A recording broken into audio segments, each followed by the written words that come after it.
Hello, Sanim. First, thank you so much for coming all the way to San Diego. Although I'm a Christian, I've been watching and listening to your YouTube videos and reading your books like Life Lessons and Happiness. And I'd like to take this opportunity to thank you again for your time and efforts, which allowed me to encounter your wisdom and insights. The questions I have today are about my mind as a son toward my mother. To briefly share the life journey my mom and I have been through. Although she's currently in Korea for a short visit, I live with my mom right now. And I was born in the United States, but when I was young, my family moved to Korea. And a few years later, my parents got divorced, and I lived with my father. However, my mother always made efforts to build good memories with me, like having meals together outside, at fancy restaurants, going on trips, and so on. At the same time, she was almost solely responsible for repaying debts left by others while raising me. And after some time passed in Korea, I moved to the United States alone during high school, and I met many incredibly supportive people along the way. And thanks to them, I settled well here, and now she lives with me here in the United States. My mom has been through a lot in her life, and as a result, she's actually not in good health. She has issues with her like a large intestine and heart, suffers from panic attacks, and has recently been experiencing frequent dizziness. This is why she's currently in Korea visiting hospitals across the country. And here now I have two questions. First, my mother truly sacrificed herself to raise me. And as her son, what can I do to truly conduct filial piety, like showing love and respect for parents? And second, my mom often says, I won't live for much longer. And in this case, what mindset should I have as I live my life while I'm with her? And basically, how should I see her, look at her, and talk to her when the time comes to let her go? And thank you. 이렇게 여러 가지가 복잡하다 그러면 앞에서 얘기한 대로 자연 생태계를 보십시오.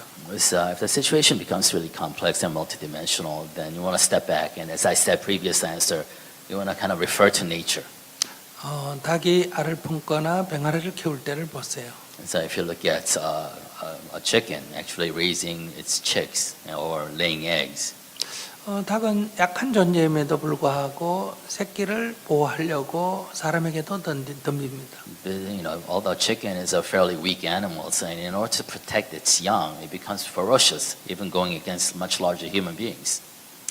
그런데 병아리가 어느 정도 커서 성체에 가까워지면 우리가 그 병아리를 잡아가도 어미는 아무 상관을 하지 않습니다. But once the chick grows up and almost becomes a chicken, you can actually take that young chicken, but the mother hen doesn't really do anything at that point.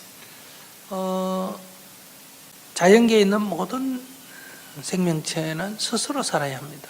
In life, everything lives on its own. 자기 생명을 자기가 보호해야 합니다. You have to protect your own life. 그렇기 때문에 그들은 저항하거나 피하거나 합니다. So, you have to avoid danger or resist danger. 이것을 개체 보존의 본능이라고 말합니다. It's an instinctive, self-protective instinct. 그런데 이 새끼의 경우는 스스로 살아갈 수가 없습니다. But if you're too young, you can't be independent or autonomous. 그래서 어미가 성체가 될 때까지 보호해야 합니다. So the mother hens or the parents takes care of the young until they're self-sufficient. 그것을 종족 보존의 본능이라고 말합니다. It's an instinct. It's a maternal, paternal instinct to continue the species. 그 본능이 없다면 그 종은 소멸합니다. And without that, instinct, obviously that species will go extinct pretty soon. 즉 그것은 생명체의 본능이라고 할 수 있습니다. Basically, this is an instinct that's common to all life. 그러니까 생명체의 유전인자에 그것까지 포함되어 있습니다. This kind of behavior instinct is ingrained in our genes. 근데 사람도 생명체의 일부입니다. And we are part of that life. 새끼를 낳았을 때 새끼를 돌보지 않는다 그러면 그건 동물도 하지 않는 짓입니다. So if as parents, as human parents, if we don't take care of our newborns, our young, we are doing worse than animals. 그것을 우리는 악이라고 말합니다. And we refer to those behaviors as evil.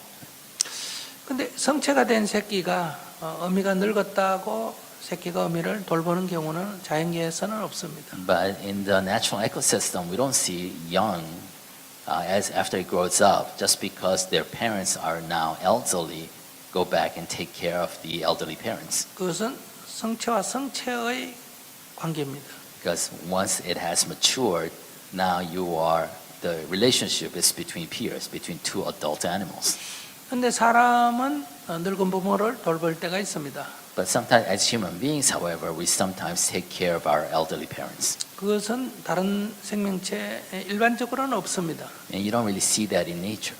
그래서 그것을 우리는 선이라고 부릅니다. So that kind of behavior, we refer that as good. 그래서 우리가 부모가 없는 아이를 어른이 돌보는 것은 선행입니다.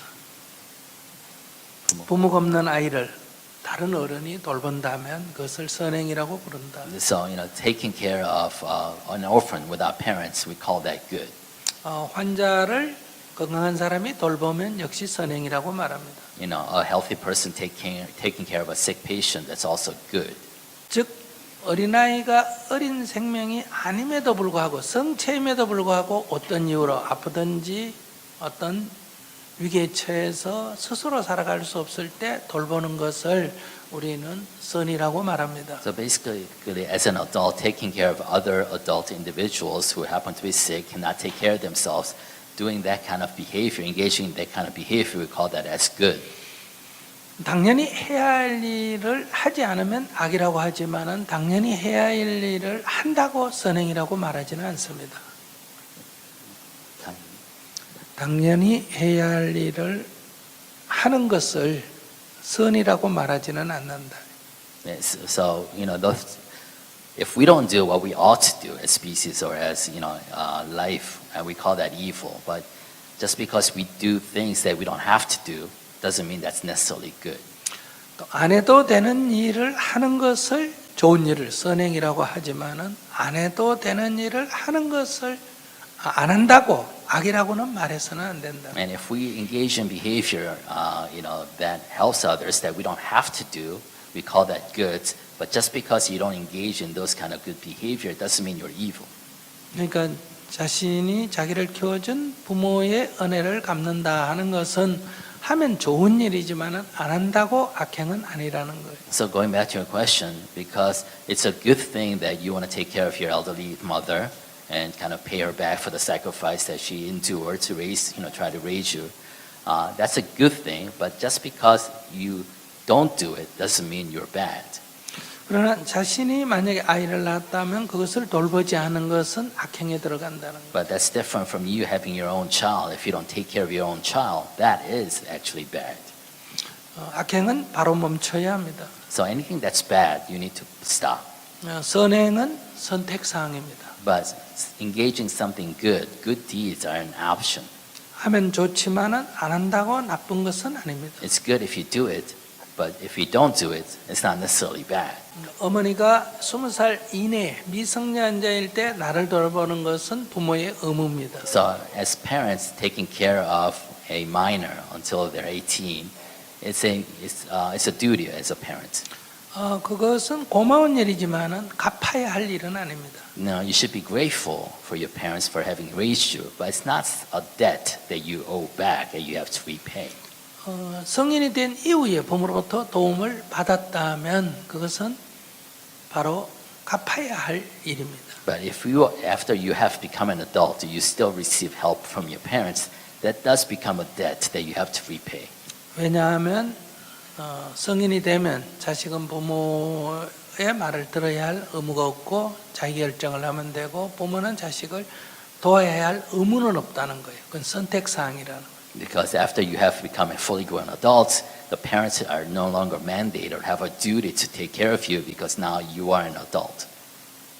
그렇기 때문에 이런 관점에서 어머니를 보면 특별한 문제는 없습니다. So from this kind of context, perspective, if you observe your relationship with your mother, there's not a big problem there. 자기가 어릴 때 어머니가 고생을 한 것은 자기 잘못이 아닙니다. Because the fact that she had a difficult life and sacrificed herself in order to raise you, that's not, your problem.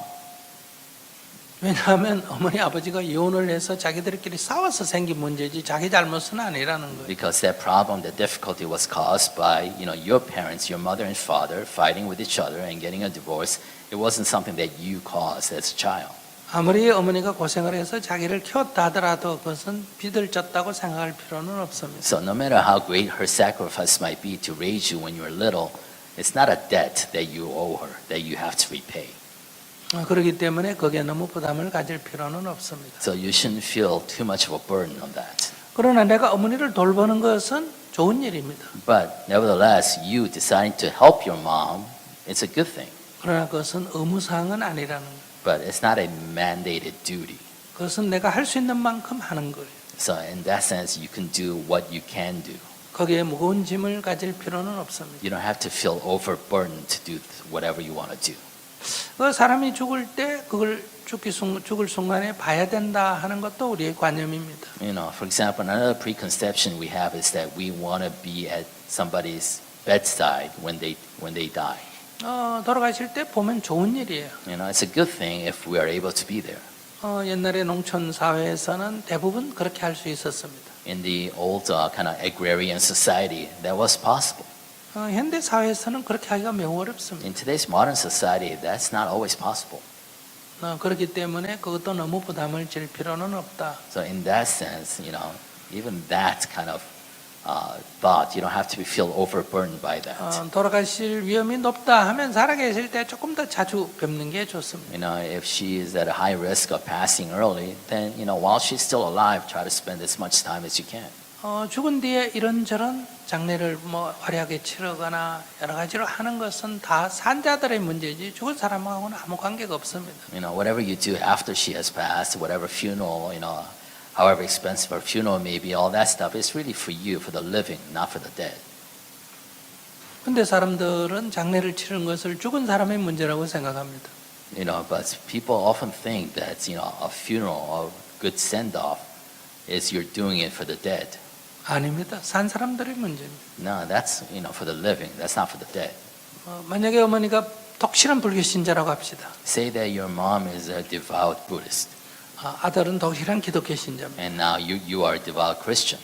그럼 부모가 돌아가시면 기독교식으로 장례 치를까요? 불교식으로 치를까요? So if your mother has passed, would the son actually have a funeral in the Christian tradition or in the Buddhist tradition? 대부분 다 산자들의 문제입니다. Most of these is the problem or the choice of the living. 그러니까 그것은 산자의 문제니까 내가 어떻게 할 건지 내가 그냥 선택하는 거지 부모 때문에 하는 것은 아니라는 거예요. So what I'm saying, what you do after she passes is up to you because it's a choice of the living. 그러니까 어떤 의무적으로 부담을 가지는 필요는 없고 내가 할 수 있는 만큼 하면 된다고 말씀드리겠습니다. So all in all, you don't have to feel overburdened to pay back some kind of debt. You feel you do what you can, and that should be good enough.